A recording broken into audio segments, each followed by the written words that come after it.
Welcome back for another one of our 5-minute messages. My name is Brian Steele, and I have the privilege of being the pastor at St. Paul United Methodist Church in Bloomfield Hills and Hazel Park United Methodist Church. This week in our 5-minute messages, I want to share about the practice of discernment. Today I'm going to talk about what discernment is. Then on Thursday, what the process of discernment looks like, how we practice it. So, what is discernment? Merriam-Webster defines discernment as the quality of being able to grasp and comprehend what is obscure. When I read that word obscure, I thought of 1 Corinthians chapter 13, verse 12. Where it says that we can only see in a mirror dimly. Some versions translate it as kind of a glass that's milky. Discernment is kind of like when you get out after having a hot shower and the mirror is all fogged up with steam.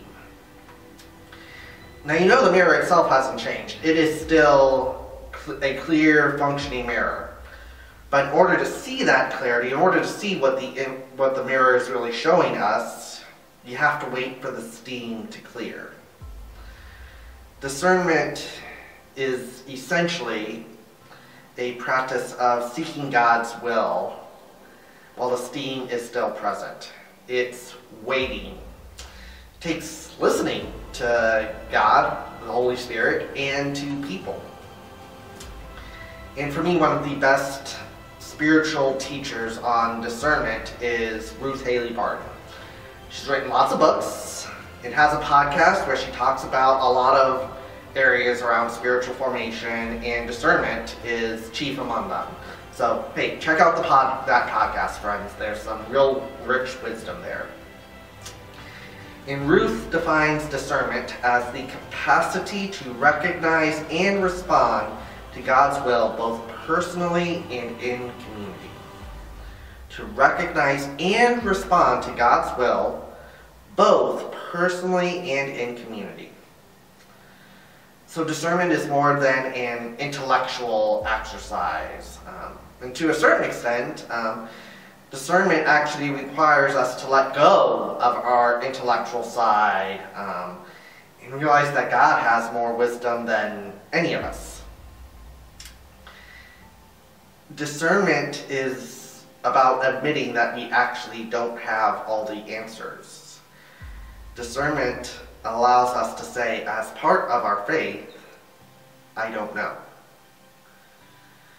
And discernment is what happens when we find ourselves in what's called a liminal space. A liminal space is when we know we aren't where we used to be, but we also don't know where we're headed either. It's a time of in-between. And quite honestly, us humans usually try to avoid that. Or at the very least, we try to make that liminal season as short as possible.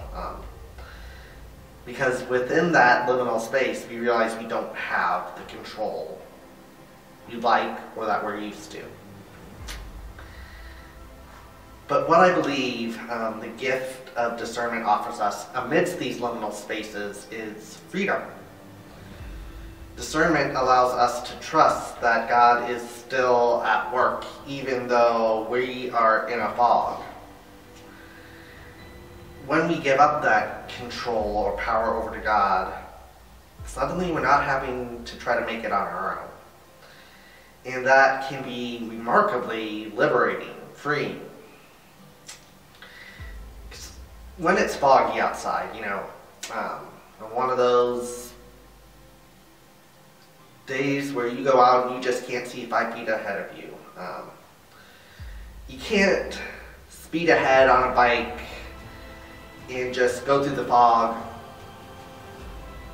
as quickly as possible. You'll probably end up running into something and potentially really hurting yourself. But even amidst that fog, you can still take the next step forward. Take 1 or 2 steps.